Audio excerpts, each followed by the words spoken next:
Welcome back friends. இன்னைக்கு நம்ம கர்லீவ்ஸ் கிச்சனில் நம்ம பார்க்க போகிறது ஃப்ராங்கீஸ். யாருக்கு இந்த ஃப்ராங்கீஸ் ரொம்ப பிடிக்குமோ இல்லையோ, எனக்கு ரொம்ப ரொம்ப பிடிக்குங்க. அதனாலே நான் இதை வந்து சீக்கிரமாக நம்ம சேனலில் பப்ளிஷ் பண்ணணும்னு நினச்சேன். 2 டைப் ஆஃப் ஃப்ராங்கீஸ் பார்க்க போகிறோம். ஒன்று சிக்கன் ஃப்ராங்கி, இன்னொன்று வெஜிடேரியன் லவர்ஸ்க்காக பன்னீர் ஃப்ராங்கி. பாருங்கள் எவ்வளோ யம்மியாக இருக்குல்ல. இதை எப்படி பண்ணுறதுன்னு ஸ்டார்ட் பண்ணலாம். இதுக்கு வேணுங்கிற இன்க்ரீடியன்ஸ் ரெண்டுத்துக்குமே நான் தனித்தனியாக கொடுத்துருக்கேன். நீங்கள் பார்த்துக்கோங்க. கொஞ்சம் லிஸ்ட் பெருசாக தான் இருக்கும். நீங்கள் ரெண்டுமே தனித்தனியாக பார்த்துக்கோங்க. இதில் நான் வேணுங்கிற எல்லாமே எடுத்து வச்சுருக்கேன். உங்களுக்கு நான் குக் பண்ணும்போது எல்லாத்த பற்றியும் நான் டீட்டெயிலாக சொல்கிறேன். ஃபஸ்ட்டு ஒரு குக்கரில் நம்ம ஆயில் ஆட் பண்ணிவிட்டு, எந்த ஆயில் வேணாலும் யூஸ் பண்ணலாம். இது நான் நார்மலான ப்ராய்லர் சிக்கன் தான் எடுத்திருக்கேன். ப்ராய்லர் சிக்கன்னாலும் இது வந்து ஹெல்த்தி, அதாவது அந்த மூலிகை இதெல்லாம் கொடுப்பாங்க இல்லைங்களா, அது மாதிரி கொடுத்து வளர்க்கப்பட்ட ப்ராய்லர் சிக்கன் தான். அதனால் இது தாராளமாக சாப்பிட்லாம், ஹெல்த்தி தான். கொஞ்சம் ஆனியன் கறி லீவ்ஸ் போட்டு ஃப்ரை ஆனதுக்கப்புறம் ஜிஞ்சர் கார்லிக் பேஸ்ட், இப்போ சிக்கன் இதெல்லாம் ஆஸ் யூஷுவல் எப்படி பண்ணுறோமோ டொமேட்டோ இதெல்லாம் போட்டு நம்ம ஃப்ரை பண்ணணும். இதில் வந்து நான் வந்து எக்ஸ்ட்ராவாக வந்து கரம் மசாலா, அப்புறம் வந்து நம்ம ஆத்தென்டிக்காக யூஸ் பண்ணுற கொத்தமல்லி தூள், மிளகாய் தூள், உப்பு இவ்வளோ தான் இதுக்கு போட்டிருக்க போகிறேன்.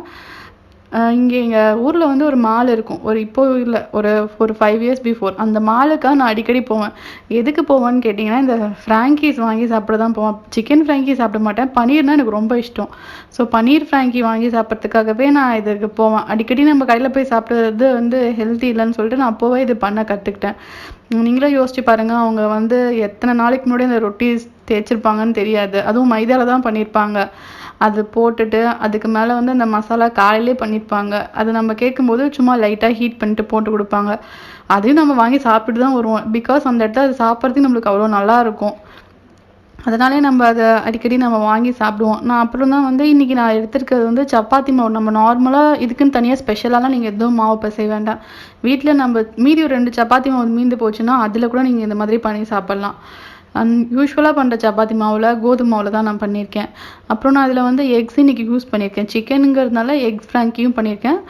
எக் இல்லாமல் ஆர்டினரியாகவும் பண்ணி காமிச்சிருக்கேன். உங்களுக்கு எந்த டேஸ்ட் பிடிக்கும் நீங்கள் அந்த டேஸ்ட் யூஸ் பண்ணிக்கலாம். இப்போ இதை எடுத்து வச்சுருக்க எல்லா மசாலாவும் போட்டு எல்லாம் ஒன்றா நல்லா மிக்ஸ் பண்ணிக்கோங்க. சிக்கனில் வந்து கோட்டார் அளவுக்கு மிக்ஸ் பண்ணால் போதும். தக்காளிலாம் ரொம்ப நல்லா மேஷ் ஆகணும்லாம் இல்லை. நம்ம ஏன்னா வந்து குக்கரில் வச்சு ஒரு 3-4 விசில் தான் விட போகிறோம். ஸோ அப்படியே வந்து ராவாக இருந்தால் கூட போகிறோம். நம்ம இது உள்ளே வச்சு ரோல் தான் பண்ண போகிறோம். அது ரோல் பண்ணுறதுனாலே நான் வந்து இன்றைக்கி போன்லெஸ் பீசஸ் தான் நான் எடுத்திருக்கேன். போன் பீசஸ் வந்து நம்ம வாயில் கடிக்கும் போது சரி வராது. ஸோ வந்து போன்லெஸ் தான் எடுத்திருக்கேன். உங்களுக்கு எந்த ஷேப்பில் வேணுமோ அந்த ஷேப்பில் நீங்கள் வந்து கட் பண்ணிக்கலாம். இதோட சின்னதாக வேணும்னா கூட நீங்கள் சின்னதாக கட் பண்ணிக்கலாம். இப்போ நான் ஆட் பண்ணியிருக்க கரம் மசாலா எப்பயுமே நீங்கள் வந்து எந்த ஒரு டிஷ்க்கு பண்ணாலும் சரி லாஸ்ட்டாக ஆட் பண்ணிங்கன்னா அதோட டேஸ்ட் நல்லாயிருக்கும். ஃபஸ்ட்டே நீங்கள் கரம் மசாலா போட்டிங்கன்னா லைட்டாக ஒரு கசப்பு ஸ்மெல் வரும். ஸோ அதனால தான் நான் லாஸ்ட்டாக ஆட் பண்ணுறேன். இப்போ குக்கர் மூடி நான் வந்து இந்த சிக்கன் வந்து எனக்கு ஒரு 4-5 விசில்ஸ் வரைக்கும் இருந்துச்சு. 4 விசில் வரைக்கும் நான் ஹையில் வச்சுட்டு 1 விசில் சிம்மில் வச்சுருந்தேன். இப்போ வந்து தனியாக கொஞ்சம் நான் வெங்காயம் வந்து ரவுண்டாக கட் பண்ணியிருக்கேன். ரவுண்டாக தான் கட் பண்ணணுன்னு இல்லை. நீங்கள் வந்து எப்படி வேணுமோ உங்களுக்கு பிடிச்ச மாதிரி ஷேப்பில் கட் பண்ணிவிட்டு கொஞ்சம் வினிகரில் நான் வந்து ஊற்றி மிக்ஸ் பண்ணுறேன். சப்போஸ் உங்கள்கிட்ட வினிகர் இல்லைனா நீங்கள் ஒன்றும் பயப்பட வேண்டாம். லெமன் கூட போட்டுக்கலாம். லெமன் லைட்டாக பிழிஞ்சிட்டு இந்த மாதிரி மிக்ஸ் பண்ணிட்டிங்கன்னா அது வந்து ரோல் பண்ணும்போது ஒரு டேங்கி டேஸ்ட் கிடைக்கும். அதுக்காக தான் இப்போ வந்து நம்ம ஒரு பாத்திரத்தில் நான் எடுத்து வச்சுருக்க எக்கும் பெப்பரும் சால்ட்டும் போட்டு பீட் பண்ணிக்கிறேன். இது வந்து இந்த சப்பாத்தி மேலே நம்ம ஊற்றுறதுக்காக. இப்போது ஆஸ் யூஷுவல் ஒரு ரவுண்டான நார்மலான சப்பாத்தி மாவு திரட்டிக்கோங்க.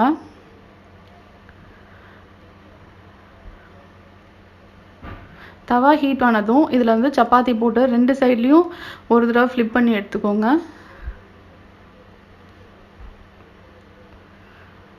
இப்போ நம்ம பீட் பண்ணி வச்சுருக்க எக்கை வந்து இந்த மேல் பக்கம் நம்ம வந்து அப்படியே ஸ்ப்ரெட் பண்ணிக்கலாம் அழகா.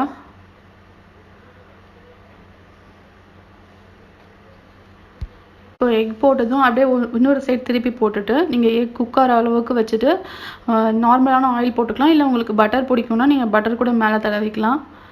இப்போ 2 பக்கமும் எக்ஸ் நல்லா வெந்ததும் நீங்கள் அதை ஒரு பிளேட்டில் வச்சுக்கோங்க.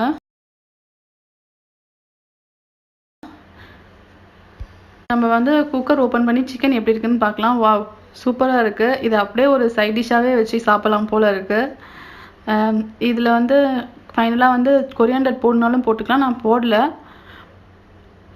இப்போ வந்து எடுத்து வச்சுருக்க சப்பாத்தி மேலே நான் மைனஸ் அப்ளை பண்ணிக்கிறேன். மைனஸ் டேஸ்ட் பிடிக்குன்றவங்க அப்ளை பண்ணிக்கலாம். இல்லைனா நீங்கள் வந்து டொமேட்டோ கெச்சப் டைரெக்டாக போட்டுக்கலாம். நான் இதுக்கு மேலே இன்னும் கொஞ்சம் டொமேட்டோ சாஸும் போடுறேன். இது ரெண்டுமே இல்லைனாலும் நீங்கள் ஜஸ்ட் ஒரு கொத்தமல்லி சட்னி பானிபூரிக்கெலாம் கொடுப்பாங்க இல்லையா, அந்த மாதிரி சட்னி கூட ப்ரிப்பேர் பண்ணி அது கூட வைக்கலாம். அப்புறம் நம்ம பண்ணியிருக்க வந்து சிக்கனை இது மேலே ப்ளேஸ் பண்ணிவிட்டு டெக்கரேஷனுக்காக அந்த ஆனியன்ஸ் வைக்கலனாலும் டேஸ்ட் பெருசாக இருக்காது. பட் ஆனால் அது ஒரு புளிப்பு டேஸ்ட் இருக்கும். அது நல்லாயிருக்கும் சாப்பிடும்போது. கடையில் இது மாதிரி தான் செய்கிறாங்க. இதே மாதிரி இன்னொன்று நான் வந்து எக் எல்லாமே பண்ணுறேன். இப்போ நான் உங்களுக்கு இது கட் பண்ணி காமிக்கிறேன். இதில் வந்து உங்களுக்கு வேணும்னா நீங்கள் குழந்தைங்களுக்கு பிடிக்கும்னா மேலே சீஸ் போட்டு கூட நீங்கள் அழகாக கட் பண்ணிங்கன்னா அப்படியே சீஸ் நம்ம கட் பண்ணி எடுக்கும்போது அப்படியே மெல்ட் ஆகி பார்க்க சூப்பராக இருக்கும். இது இன்னொரு ரோல் வந்து நான் எக் இல்லாமல் பண்ணி காமிக்கிறேன் உங்களுக்கு. எக் இல்லாமல் இதே மாதிரி நீங்கள் வந்து மைனஸ் சாஸ் அல்லது ஏதாவது ஒரு சட்னி போட்டு அதே சேம் ப்ராசஸ் தான். சிக்கன் வச்சுட்டு நீங்கள் ஆனியன் வச்சுட்டு ரோல் பண்ணி நீங்கள் அழகாக குழந்தைங்களுக்கு கிட்ஸுக்கு நீங்கள் வந்து இதை வந்து லஞ்ச் பாக்ஸாக கூட நீங்கள் பேக் பண்ணி அனுப்பலாம். அவங்களுக்கு ரொம்ப விரும்பி சாப்பிடுவாங்க. எப்போ பார்த்தாலும் ஒரே போர் அடிக்கிற ரைஸ் அந்த மாதிரி இல்லாமல் இந்த மாதிரி டிஃப்ரெண்ட்டாக அவங்களுக்கு பிடிச்ச வெஜிடபிள்ஸ் யூஸ் பண்ணி நம்ம ஃப்ராங்கி பண்ணி கொடுத்தா அவங்களுக்கு ரொம்ப பிடிக்கும். நம்மளுக்கு டேஸ்ட்டும் நல்லாயிருக்கும். குழந்தைங்களுக்கு ஹெல்த்தும் இருந்த மாதிரி ஆச்சு. அவங்களுக்கு பிடிக்காத வெஜிடபிள்ஸ்லாம் கூட நீங்கள் இதில் ஆட் பண்ணிக்கலாம். கேரட் போடலாம். நான் ஒரு ஃபார்மேட் தான் நான் உங்களுக்கு சொல்லியிருக்கேன். இதுக்கு நடுவில் நீங்கள் ஆலு பண்ணலாம், கேரட் வச்சு பண்ணலாம், பீஸ் பண்ணலாம். உங்களோட சாய்ஸ் தான். நீங்கள் எது வேணாலும் நீங்கள் இதில் வந்து ஆட் பண்ணிக்கலாம். அடுத்து நம்ம இதில் இன்னொரு வெர்ஷனான பன்னீர் மசாலா ஃப்ராங்கி எப்படி பண்ணுறதுன்னு பார்க்கலாம். இதுக்கும் சேம் இன்க்ரீடியன்ஸ் தான் ஆல்மோஸ்ட். பட் ஒரு சில இன்க்ரீடியன்ஸ் மட்டும் மாறும். பன்னீர் அப்புறம் வந்து இதில் நான் வந்து பாவ் பாஜி மசாலா ஆட் பண்ணுறேன். சப்பாத்தி மாவு மட்டும் யூஸ் பண்ணால் போதும். இதுக்கு வேணுங்கிற இன்க்ரீடியன்ஸ் ஸ்க்ரீனில் வரும், நீங்கள் பார்த்துக்கோங்க. ஃபர்ஸ்ட் ஒரு பேன் ஆன் பண்ணி அதில் வந்து ஆயில் போட்டுக்கலாம். வேணும்னா நீங்கள் வந்து பட்டர் கூட போட்டுக்கலாம். இதில் வந்து பொடியாக நறுக்கி வச்சுருக்க வெங்காயம் சேர்த்துக்கோங்க. எனக்கு ரொம்ப பிடிச்சது வந்து இந்த பன்னீர் ஃப்ராங்கி தான். எத்தனை வெஜிடபிள்ஸ் போட்டாலும் பன்னீர் இருந்தால் வந்து குழந்தைங்களுக்கு பன்னீர் ரொம்ப பிடிக்கும். இதில் நம்ம வந்து சீஸ் கூட போட்டுக்கலாம் வேணும்னா. இஞ்சி பூண்டு பேஸ்ட் போட்டுட்டு ஆஸ் யூஷுவல் அதே மாதிரி தக்காளி போட்டுக்கலாம். நான் அதில் வந்து சிக்கனுங்கிறதுனால தக்காளி 1 போட்டிருக்கேன். இதுக்கு பன்னீர்னால 2 தக்காளி ஆட் பண்ணிக்கிறேன். தக்காளி போட்டுட்டு அதே மாதிரி எல்லா மசாலாவும் உப்பு, மிளகாத்தூள், ரெட் சில்லி பவுடர், அப்புறம் வந்து நான் ரெட் சில்லி பவுடர் வந்து சொன்னது வந்து காஷ்மீரி சில்லி பவுடர் சொன்னால் அது வந்து ஒரு கலருக்காக தான். கொஞ்சம் போடும்போது கலர்ஃபுல்லாக நம்மளுக்கு பிரைட்டாக தெரியும். பட் காரம் அவ்வளோ இருக்காது. பாவ் பாஜி மசாலா போட்டுக்கலாம். எல்லாம் போட்டுட்டு லாஸ்ட்டாக ஃபைனலாக வந்து பன்னீர் போட்டு நம்ம மிக்ஸ் பண்ணிக்கலாம். ரொம்ப பன்னீர் போட்டு நம்ம வேக வைக்கணும்னு இல்லை. ஜஸ்ட் ஒரு சாத்தே பண்ணாலே பன்னீர் வந்து வெந்துடும். இதில் பன்னீர் கூட நீங்கள் வேணும்னா பார்க்க கலர்ஃபுல்லாக இருக்கணுங்கிறதுக்காக க்ரீன் கலர் கேப்சிகம் கூட நீங்கள் கட் பண்ணி ஆட் பண்ணிக்கலாம். பார்க்கவே சூப்பராக இருக்குல்ல. அவ்வளோதான், நம்மளோட ஃபில்லிங் ரெடி ஆகிடுச்சு. நான் லாஸ்ட்டாக ஒரு ஸ்வீட் அண்ட் சால்ட் டேஸ்ட் கொடுக்கறதுக்காக ஒரு சுகர் மட்டும் ஆட் பண்ணுறேன். இது ஆப்ஷனல் தான். உங்களுக்கு வேணும்னா நீங்கள் சுகர் போட்டுக்கலாம், இல்லைனா நீங்கள் அவாய்ட் பண்ணிக்கோங்க. எனக்கு ஒரு சுகர் டேஸ்ட் பிடிக்குன்றதுனால நான் போட்டிருக்கேன். அதே மாதிரி தான் ஆஸ் யூஷுவல் நம்ம சப்பாத்தி பண்ணிவிட்டு அதில் இந்த மைனஸ் அண்ட் சாஸ் வச்சுட்டு நான் இதில் வந்து உங்களுக்கு ரேப் மாதிரி பண்ணி காமிக்கிறேன். அடியில் வந்து ஒரு பிளாஸ்டிக் ஷீட் அந்த ரேப் வச்சுட்டு அதுக்கு இந்த மாதிரி நீங்கள் சென்டரில் வந்து ஃபில்லிங் ப்ளேஸ் பண்ணிவிட்டு மேலே வந்து ஆனியன் வச்சுக்கோங்க. நான் இதில் வந்து டொமேட்டோ சாஸ் போடல. அது ஒரு ஆப்ஷனல் தான். உங்களுக்கு டொமேட்டோ சாஸ் எதில் வேணும் நீங்கள் அதை போட்டுக்கலாம். சில்லி சாஸ் போடலாம் ஆல்ரெடி சொன்ன மாதிரி. இப்போ வந்து கீழேருந்து ஒரு பக்கம் மடிச்சுட்டு இந்த பக்கம் ஒரு சைட் மடிச்சுட்டு அதே மாதிரி இந்த பக்கம் பண்ணிவிட்டு சேம் மெத்தடில் கீழே இருக்க டிஷ்யூவையும் நீங்கள் 2 பக்கமும் மடிச்சிட்டிங்கன்னா இது வந்து ரோல் மாதிரி இருக்கும். கையில் பிடிச்சி சாப்பிட்றதுக்கு நல்லாயிருக்கும். அவ்வளோதான், நம்மளோட பன்னீர் மசாலா ஃப்ராங்கி ரெடி. உங்களுக்கு இந்த வீடியோ பிடிச்சிருந்தனா கண்டிப்பாக உங்கள் ஃப்ரெண்ட்ஸுக்கு ஷேர் பண்ணுங்கள், லைக் பண்ணுங்கள்.